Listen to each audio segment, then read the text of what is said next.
कुछ होगा।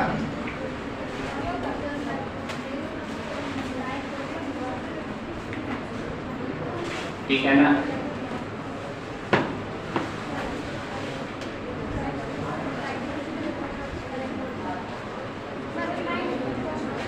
लाइट बंद कर दें, हम करियर लोग से मैंने सब सवाल किया कितना करिया लगे में। अच्छा बंद कर देते हैं लाइट। चलो सही है, ठीक है ना? टर्मिनल ए और टर्मिनल बी सबका वैल्यू आर, सबका वैल्यू आर। इस तरह के ब्रांच को जांच करना है कि कौन सा ग्रुपिंग में।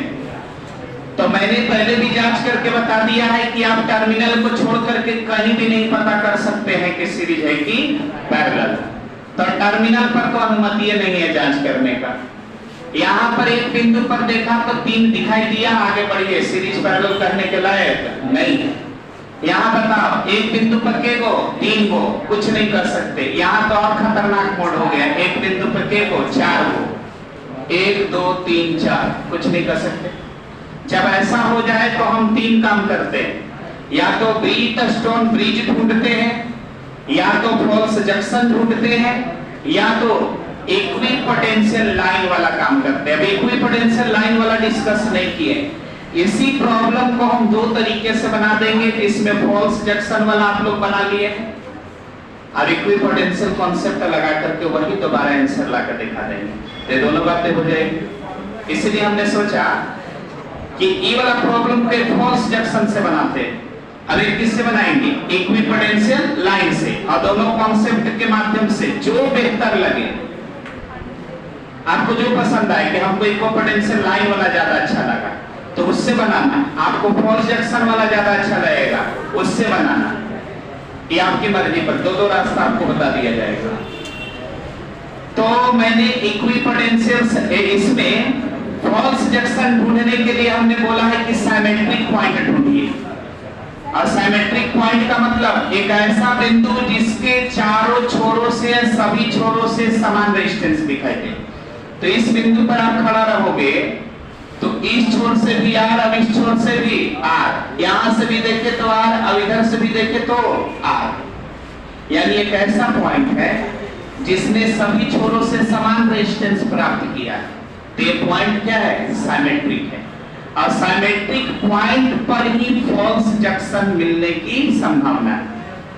तो यहां पर हम पहला स्टेप में ही करेंगे, ऐसे घेर देंगे और यहां लिख देंगे सिमेट्रिक पॉइंट। क्या लिखेंगे? Symmetric point. जब बनाने जाएंगे तो ऐसे बनाएंगे सिमेट्रिक पॉइंट। यहीं पर सिमेट्रिक पॉइंट है। कौन सा पॉइंट है? सिमेट्रिक पॉइंट है। और सिमेट्रिक पॉइंट है तो यही फॉल्स जंक्शन होगा। यहीं पर कौन होगा? Falls junction. तो यहां पर लिख सकते हो here is falls junction, here may be कौन जंक्शन? Falls junction. यहां पर फॉल्स जंक्शन की संभावना है। गारंटी तो नहीं कहते हैं कोई विज्ञान में, लेकिन संभावना व्यक्त कर देते हैं कि यहां पर कौन से जंक्शन होने की संभावना है? फॉल्स जंक्शन होने की संभावना है। अब फॉल्स जंक्शन है, सवाल आएगा, सवाल को उठा के कॉपी में ले आना, मैंने उतार देना। उतारने के बाद ए लाइन लिखना कि हियर इज फॉल्स जंक्शन। ये लिखने के बाद और तब आपका स्टेप शुरू होगा। बनाना अलग बात है और ढंग से बनाना अलग बात है, लिख लिख करके बनाना अलग बात है। तब हम लोग क्या करेंगे? इसमें आप नया कंस्ट्रक्शन बनाएंगे, स्टेप 1। अब यहां से हमारा स्टेप शुरू होगा। स्टेप 1 डायग्राम को रिकंस्ट्रक्ट करना, दोबारा बनाना। इसमें सबसे बड़ी चैलेंज यही है कि चित्र को दोहराना पड़ता है, चित्र को दोहराना पड़ता है। अब यह एकदम समझ जाओ कि बोरिंग टाइप का चित्र है और एक ही चित्र को बार बार बनाना पड़े तो काम आसान है, लेकिन मन की क्रिटिसाइजेशन से लगेगा कि खराब काम है, बड़ी मेहनत लग रहा है उधर में। अब इसमें हम लोग पहला काम यही करेंगे कि यहां पर लिंक हटा दिए। स्टेप 1 हो गया। जहां फॉल्स जंक्शन है वहां से कुछ कम्युनिकेशन कम कर लीजिए। अच्छा, कम्युनिकेशन ऐसे हटाना है, ऐसे इसको तोड़ना है कि जिंदा भी रहे और जुड़ा मतलब हट भी जाए।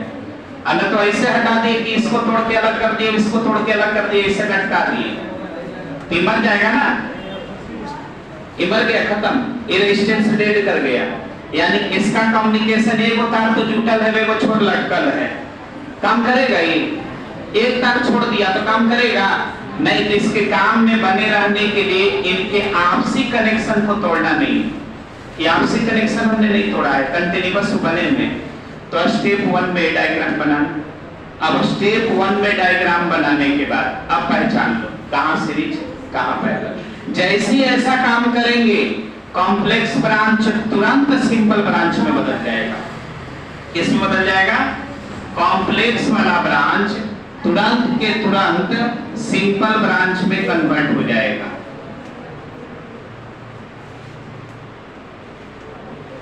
अभी हो गया सिंपल ब्रांच। क्यों हो गया सिंपल ब्रांच? तो इसको पहचान लिए, यहां एक बिंदु पर के गो 2 गो सीरीज, यहां भी एक बिंदु पर के गो 2 गो सीरीज।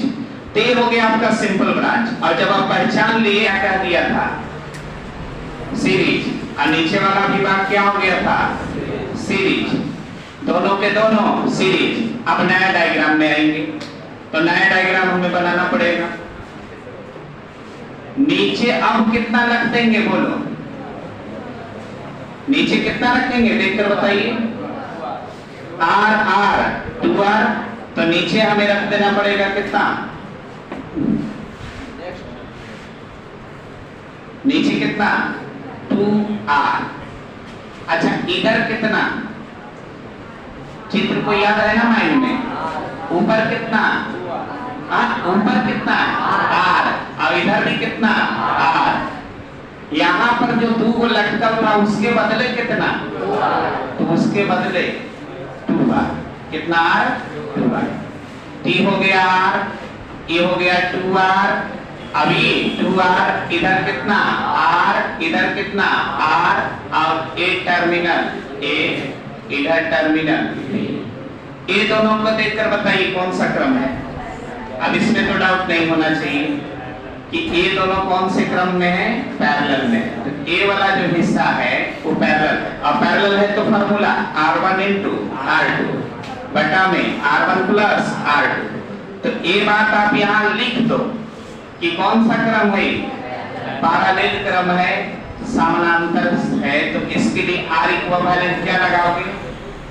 R1 × R2 और बटा में R1 + R2। अभी चित्र संख्या 2 है ना, तो यह स्टेप क्या हो जाएगा? 2। यह स्टेप क्या हो जाएगा? 2। इसको मन ही मन में सॉल्व करो। R × 2R 2R², R × 2R 2R², और फिर R जोड़ो 2R 3R, तो 2R बटा में 3 और 2R² बटा में 3R।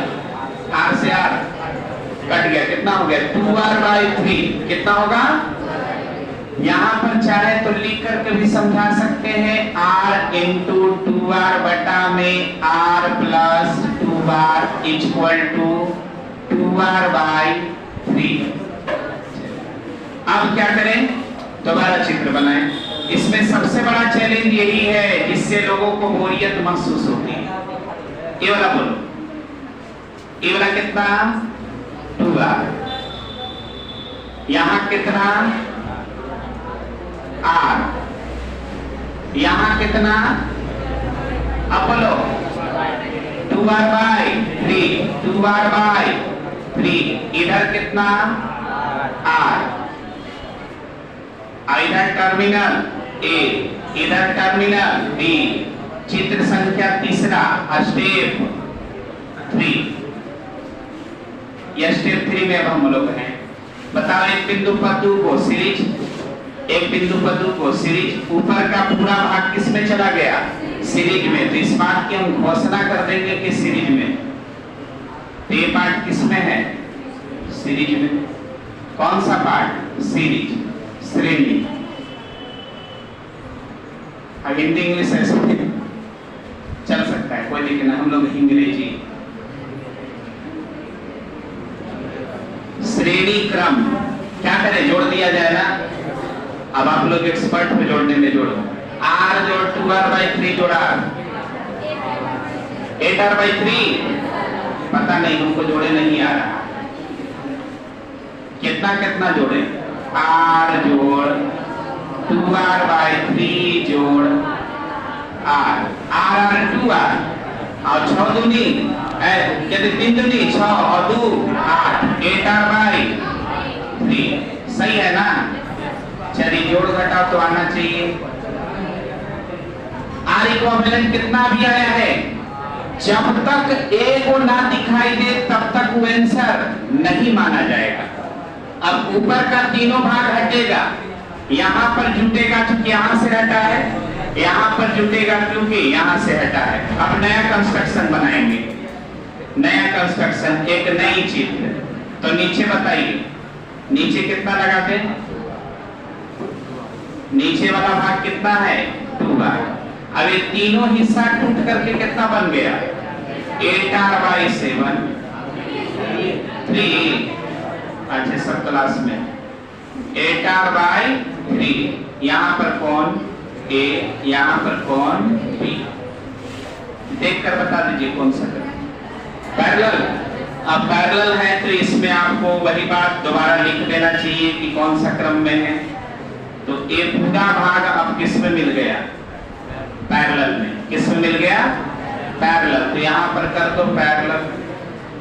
तीसरा मैंने हम ऐसे भी लिख दे, ऐसे भी लिख दे, ऐसे भी लिख दे, कोई दिक्कत ना, लिख देते हैं पैरेलल। बाद में अब हुआ लगेगा, परेशानी इन जगह हो तब ना। क्या लिखें, पैरेलल। अब पैरेलल में है तो आपके पास फार्मूला है दो के लिए, r1 × r2 बटा में r1 + r2 लगा दीजिए। तो फार्मूला केवल दिखाना है, r1 × r2 बटा में r1 + r2। अब सॉल्व करो, सॉल्व करो इसको। तो r1 कितना रखोगे, यहाँ पर सॉल्व कीजिए, थोड़ा सा सॉल्व करना पड़ेगा। r1 कितना 8r/3, तो r1 ऊपर रख दिया 8r/3। r2 कितना 2r, तो ऊपर ही रखें 2r, r1 × r2। अब इसी को जोड़ देना है नीचे 8r/3 और प्लस 2r। अब इसको सॉल्व करना है, सॉल्व हो जाएगा। तो r इक्विवेलेंट ऊपर बोलिए 16r/3 बटा नीचे 14r आएगा ना, 3 दूनी 6 8 14 और बटा कितना 3 r² ऊपर। अब सही है ना, 3 से 3 कैंसिल, r से पावर कैंसिल, 16 बटा में 14। अब इनटू कितना r, आप कर दीजिए 8r/7, यही हो गया r इक्विवेलेंट। और ये जो है यहाँ पर स्टेप संख्या क्यों आ गया है, कौन है ये, 4th स्टेप है ना। तो 4th स्टेप है स्टेप 4, स्टेप 4। ये सब लिख लिख के बनाना है, जब इंटर में आ जाए तो, कंपटीशन में आ जाए तो मन में ही बना करना। अब अंतिम बनेगा a और b के बीच में दोनों के दोनों हट जाएंगे। अब इसके जगह कितना आ जाएंगे, एक वैल्यू आएगा जिसका मान होगा 8r/7। तो हम लोग a और b पर, किस पर, a और b पर एक रेजिस्टेंस को लाकर जोड़ देंगे और जिसका वैल्यू कितना रखेंगे 8r/7। तो आंसर के रूप में कितना हो जाएगा, आंसर हो जाएगा 8r/7 ओम आंसर। ठीक है, ऐसे बनाना है। एक हो गया फॉर्म जंक्शन। अब इसी को हमें एक नए टेक्निक से बनाने के लिए सीखना है, जिसको हम लोग बोलते हैं इक्विपोटेंशियल लाइन, समविभवीय रेखा की पहचान। देखो ये क्या होता है, पहले नंबर जान लेते हैं कि समविभवीय रेखा क्या होता है। समविभवीय रेखा वह रेखा होता है, इक्विपोटेंशियल लाइन वह लाइन होता है जो किसी भी सर्किट को उसके टर्मिनल के क्रॉस बराबर बराबर बांट देता है। टर्मिनल के क्रॉस बराबर बराबर बांट देता है, जितना हिस्सा इधर उतना ही हिस्सा इधर। याद हुआ? इक्विपोटेंशियल लाइन वह लाइन होता है जो पूरे सर्किट को टर्मिनल के क्रॉस आधा आधा बांट देता है या इक्वल इक्वल बांट देता है। वैसे लाइन को हम लोग इक्विपोटेंशियल लाइन कहते हैं। A line is called equipotential line which divides all circuits about terminal equally. Equally कैसा डिवाइड करता है? Equally डिवाइड कर देता है। अब दिमाग में है तो अब इसको दोबारा बनाओ। इसी चीज को हम लोग दोबारा बनाते हैं, पूरा चीज वही। आप बताओ कौन सा लाइन खींचे किसको बराबर बराबर बांट दें? ऐसे काटे तो इधर ज्यादा हो जाएगा, इधर कम। ऐसे काटे तो इधर ज्यादा, इधर कम। इसको पीछे पीछे अगर काट दें तो आधा इधर आधा इधर होगा कि नहीं होगा? होगा ना? तो आधा इधर क्या आर भी दो भागों में बटेगा? तो कहेंगे हाँ, आर भी कितने भाग में बट जाएगा? दो भाग में। r/2 इधर अब r/2 इधर। ऐसे लाइन आप इसको काट दो। अब जिस लाइन से आप काटे हो उसी लाइनवा पर एक तार लाके जोड़ दो, क्योंकि लाइन हो गया इक्विपोटेंशियल। अब तार भी कैसा होता है? इक्विपोटेंशियल। बताए हैं तार के प्रत्येक बिंदु का विभव समान माना जाता है। और लाइन जो इक्विपोटेंशियल वाला लाइन है वो इक्विपोटेंशियल लाइन का डेफिनेशन भी है, ऐसा लाइन जिसके प्रत्येक बिंदु पर विभव क्या है? समान है, वैसे लाइन को हम इक्विपोटेंशियल लाइन कहेंगे। अब इक्विपोटेंशियल लाइन जैसा होता कौन है? तो तार होता है। तार एक लाइन जैसा होता है और तार के प्रत्येक बिंदु पर विभव समान होते हैं, यानी इक्विपोटेंशियल लाइन की तरह व्यवहार कौन करेगा? वायर। तो जहां पर आपने तार से ऐसे लाइन से खींचा है, काटा है, वहीं पर आप क्या कर दो? एक तार को जोड़ दीजिए। अब तार को जोड़ने के बाद पॉइंट वाला मेथड लगा दो। पॉइंट वाला मेथड हम बोल रहे हैं क्यों? बिंदु कॉन्सेप्ट वो लगाइए। और जहां पर आप ऐसा लगाएं तो सर्किट सिंपलीफाई कर जाएगा, सिंपल में दिखने लगेगा, सीरीज पैरेलल साफ दिखने लगेगा। दिखाते हैं, पूरा हटा दीजिए, पूरा कहानी। सेकेंड मेथड आपको बता दो, इक्वली डिवाइड करता हो तो मैंने इसको इक्वली डिवाइड कर दिया, ऐसे डिवाइड कर दिया, एकदम पीछे बीच इसको काट डाला और इस लाइन का नाम रख दिया इक्विपोटेंशियल लाइन। कौन सा लाइन? इक्विपोटेंशियल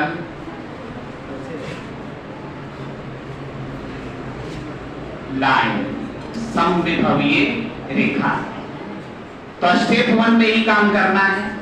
ये हो गया आपके पास स्टेप 1। स्टेप 1 में खाली वो लाइन खींचना। फिर इसको अब हम क्या करें? तो एकदम अलग अलग बांट के दिखा दे तो ज्यादा बेहतर है। तो ये डायग्राम को हम रिकंस्ट्रक्ट करेंगे। चित्र बार बार बनाने की वजह से इस तरह के प्रॉब्लम से बच्चे भागते हैं। आप कोई बड़ी बात नहीं, दम नहीं है, अरे जोड़ घटाव से भी आसान चीज है, लेकिन परेशानी चित्र बनाना। अब चित्र बनाना कोई परेशानी है तो इस परेशानी का उपाय है ज्यादा बना। जो ज्यादा परेशान करे उससे ज्यादा कनेक्ट हो जाए, तो देखो खुद ब खुद आसान हो जाएगा, भागने से और भगाएगा तुमको।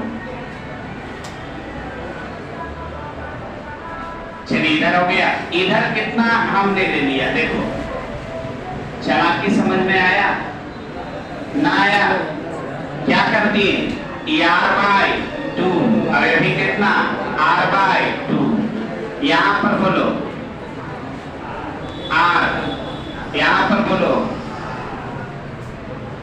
आर, ए आर, ए भी आर, सब के सब आर। केवल बीच वाला जो आप रेजिस्टेंस देख रहे थे वो कट गया। कितने भागों में? यहां पर भी एक रेजिस्टेंस है ना, आर। अब क्या करें? इस तार पर ये लाइन जो आपने खींचा था उसको तार बना दो। क्या बना दो? तार। तो यहां पर आपने एक तार बना दिया, तो यहां पर हम एक तार बना देते हैं, यानी इक्विपोटेंशियल लाइन को हम क्या बना देते हैं? वायर। यानी दूसरा लाइन में ही करना है, connect with wire, connect with wire. Wire से हमने क्या कर दिया? जोड़ दिया। वायर से हमने क्या कर दिया? जोड़ दिया। अब जैसी वायर से जोड़े, सर्किट सिंपल हो चुका है, केवल देखने के लिए आंख चाहिए, वो ज्ञान वाला। चश्मा वाला आंख से नहीं दिखाएगा, समझ में आई बात? अब देखो, यहां पर इस टर्मिनल को मान लेते हैं x, यहां पर मान लेते हैं y, यहां मान लेते हैं m। तो बताओ यहां भी कौन सी? m। क्यों? वायर है। अब वायर है तो वायर के प्रत्येक पॉइंट पर पॉइंट पोटेंशियल क्या होते हैं? सेम होते हैं। यहाँ x माना, यहाँ y माना, और यहाँ क्या मान लिया? m। और कोई नहीं ना मान सकते? a मान सकते थे क्या? क्या और कोई नहीं? आपको देख रहे हो ऐसा पॉइंट है जिसके चारों तरफ रेजिस्टेंस है, तो वहां पर कहीं से समान पोटेंशियल मिलने वाला नहीं। अब क्या करें? कितने सर्किट में पॉइंट दिखाई दे रहे हैं? आप पॉइंट को पढ़ो। A दिखाई दे रहा है, X दिखाई दे रहा है, M दिखाई दे रहा है, Y दिखाई दे रहा है, B दिखाई दे रहा है। एक लाइन में क्रम में आप पॉइंट पढ़ो, A, X, M, Y, B। अब इसी क्रम से पॉइंट सजा दो। तो पॉइंट ले लो A छोटा वाला लिखते हैं ना, बाद में में कंफ्यूजन नहीं होगा। यहां पर क्या लिख ले? A, फिर A के बाद कौन लिखे? X, X के बाद किसको लिखे? M, M के बाद किसको लिखे? Y, और Y के बाद किसको लिखे? B। A, X, M, Y, B। अब देखिए और जोड़ते चले जाइए। बताइए किसके बीच में है? A और X के बीच में। किसके बीच में है? A और X, A और X खोजिए। तो A और X के बीच में हमने एक रेजिस्टेंस जोड़ा है। कितना वैल्यू का? और जिसको आप लिख दीजिए वो दोबारा ना लिखा जाए, इसके काट डालो। ठीक है। अब एक किसके बीच में है? XM। किसके बीच में है? XM। तो हमने इसको जोड़ा X और M के बीच में। A किसके बीच में है? XM। इसको भी जोड़ दिया किसके बीच में? XM के बीच में। ऊपर कितना? R/2। नीचे कितना? R/2। अच्छा ये वाला है, अच्छा 20 तरीके। नीचे वाला, हाँ यही सब ध्यान रखना है। नीचे वाला कितना? R। थोड़ा सा रुक जाओ, इसको आपको जोड़ना है किसके बीच में? A और X के बीच में। हमने देखा एक ही को है तो सीधा जोड़ दिए। अरे A और X के बीच में एक ही को है ना, सीधा जोड़ना है। इतना 2 को 3 को बना तो दिखने लगा कि नहीं? कहां सीरीज, कहां पैरेलल? ये दोनों किस में चले गए? अभी जब सॉल्व होंगे तो इसके साथ किस में हो जाएंगे? कहानी एकदम साफ होने लगी। आगे बढ़िए, हिम्मत करिए। कौन कौन उतार दिए? ए वाला उतर गया, ए वाला उतर गया, 3 रेजिस्टेंस उतर गया। अब कौन कौन बचा? ए वाला किसके बीच में है? AM। कहां है AM? A और कहां है M? यहां है ना, कनेक्ट कर दिया। कोई दिक्कत? आप बताइए, इधर का भी कहानी खत्म। 1/2 आपको ऐसा दिखा है, सेकंड तो इसका ऐसा ही होगा, उलट के बना लो। तो खाली अब इधर वाला देखो, MY कितना? R/2 MY। यहाँ पर कितना जोड़े? r by 2। और ये किसके बीच में है? my के बीच में है, my के बीच में। अब ये कितना जोड़ दें? r। कहानी साफ हो रहा है ना एकदम? यानी कौन कौन उतार दिए? इसको इसको। अब बचा कौन? y भी यहाँ है, अकेला है ना, सीधा जोड़ दीजिए। y अकेला है, कितना है? r है। और एक इसके बीच में है mb, तो m और b, ये कौन? r। आप देख कर बताओ, अब सर्किट सॉल्व हो जाएगा। अब सॉल्व हो जाना चाहिए, कारण सुनो आइडिया। r बाय a वाला पैरेलल सॉल्व पहले दोनों हिस्सा होगा, फिर इसके साथ सीरीज, फिर इसके साथ सीरीज, फिर ये सॉल्व होगा, फिर आपस में पैरेलल, फिर आपस में पैरेलल सॉल्व होगा, फिर आपस में सीरीज, सॉल्व हो जाएगा। एकदम इसमें परेशानी केवल और केवल चलने के लिए तैयार तुम्हें रहना है। रास्ता साफ है लेकिन लंबा है। दो तरीके के रास्ते होते हैं, शॉर्ट होते हैं, कठिन होते हैं, लेकिन ये लॉन्ग है और आसान है। अरे चित्र बनाना है, केवल बार बार चित्र बनाते रहना है, और चित्र बना करके इस पर हमें वन बाय वन करके सॉल्व करते चले जाना है। तो यहां से भी आप सॉल्व करोगे तो पिछली बार कितना आया था? 8r/7। आंसर दूसरा आ जाएगा क्या? वही है 8r/7। तरीका कोई भी हो, आंसर एक ही होता है। इन्हें एक तरीके से बनाए तो आंसर कुछ और, ऐसे बना दे तो कुछ और दोनों के दोनों सही। ऐसा हो सकता है?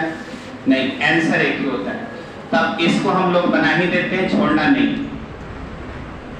याद है सब? कि याद कर लो मन में, चूंकि चित्र हम लोग देख रहे हैं। इसको सॉल्व करो, मन में सॉल्व करो तो r/2 अब r पैरेलल है ना, अब पैरेलल होता है तो r1 into r2 बटा में r1 plus r2, 2r into r²/2 कितना? तो ध्यान रखना है r/2। अब गुना किससे? r से। नीचे बोलो r/2 और प्लस r। ऊपर कितना हो गया? r²/2। नीचे कितना हो गया? 3r/2। सही है ना? और नीचे कितना? 3r/2। 2 से 2 कैंसिल, r से पावर कैंसिल, r/3 कितना हो गया?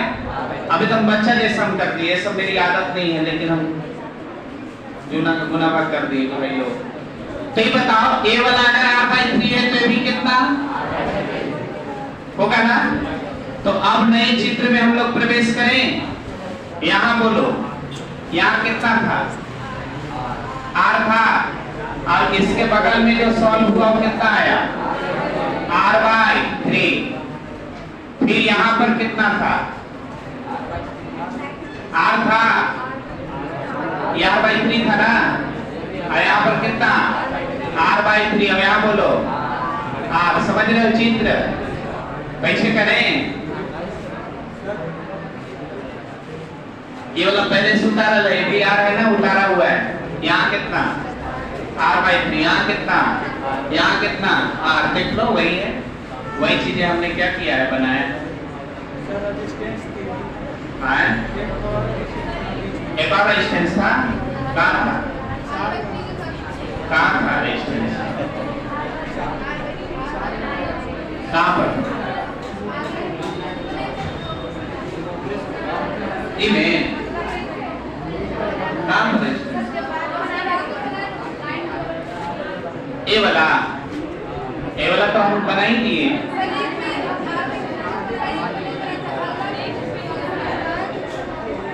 काम मिस कर रहा है, हालांकि कॉपी वहां पेज में उलटना पड़ता है। यहाँ बोलिए जल्दी, आप बनाइए। अब सामने यहाँ कितना रखें? कितना रखें? वहां कितना रख दें? बोलो r/3। और इधर कितना रख दें? r/3। सही है। यहाँ कितना रखें? आर रखें, आर रख दिया। अब इधर कितना? आर यहां से कनेक्ट है ना, इधर कितना हो गया ना। चलिए यहाँ पर टर्मिनल डी, यहाँ पर टर्मिनल ए। बताओ ये दोनों कौन से क्रम में? सीरीज। हटा दें इसको, हटा देते हैं। कितना हो जाएगा बोलो जल्दी? आर जोड़ आर बाई 3, 4r/3। तो यहाँ पर कितना कनेक्ट हो जाएगा? 4r/3। कितना हो जाएगा? 4r/3। अब यही कहानी इधर भी कितना? 4r/3। चित्र बना बना कर मिटा मिटा के अगर बनाना होता तो कितना आसान होता। तो ऑब्जेक्टिव में ऐसी बनाते भी हैं हम लोग, सब्जेक्टिव में लिख के ऑब्जेक्टिव में मिटा मिटा। अब बताइए इससे कौन से क्रम? पैरेलल। डायरेक्ट बोलिए ना। 4r/3 कर लें, 4r/3 अब इंटू r। फिर नीचे बोलो 4r/3 अब इंटू r। कितना हो गया बोलो? प्लस ना, बोलो 4r² अब बटा नीचे 7r/3। 3 से 3 कैंसिल, r से पावर कैंसिल। 4r/, यानी ए दोनों हिस्सा कटेगा, ए दोनों खत्म, ए भी खत्म। कितना कितना? अरे जितना उतना ही भी ना। तो एक पार्ट सॉल्व करेंगे, दूसरा पार्ट का रिजल्ट दे देंगे। बोलो यहाँ कितना कनेक्ट कर दे? कितना कनेक्ट कर दे? 4r/7। और यहाँ भी हटा दे। आइडिया समझ में आ गया है ना? इंपॉर्टेंट इसका ये है कि आप इसके प्रोसेस को समझे कि नहीं। इंपॉर्टेंट ये नहीं कि छापे नहीं। बोलो कितना? 4r/7। बहुत लंबा तार हो गया।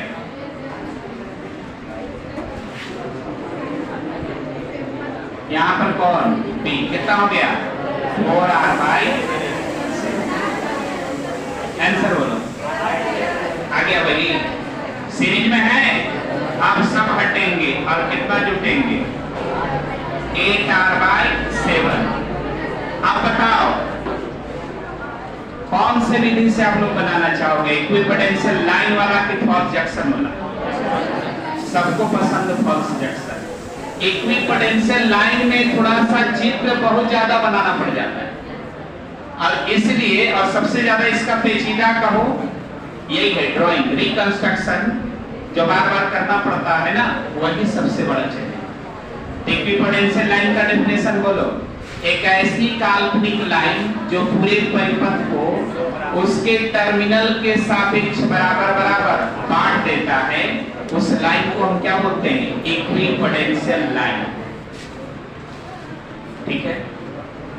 A hypothetical line which divides all circuit respect to terminal equally, respect to terminal equally। तो आप इसको डिफाइन भी कर सकते हो। 2 लाइन का डेफिनेशन है, कर लेना। तो अब हमारे पास 3 तरीका हो गया। एक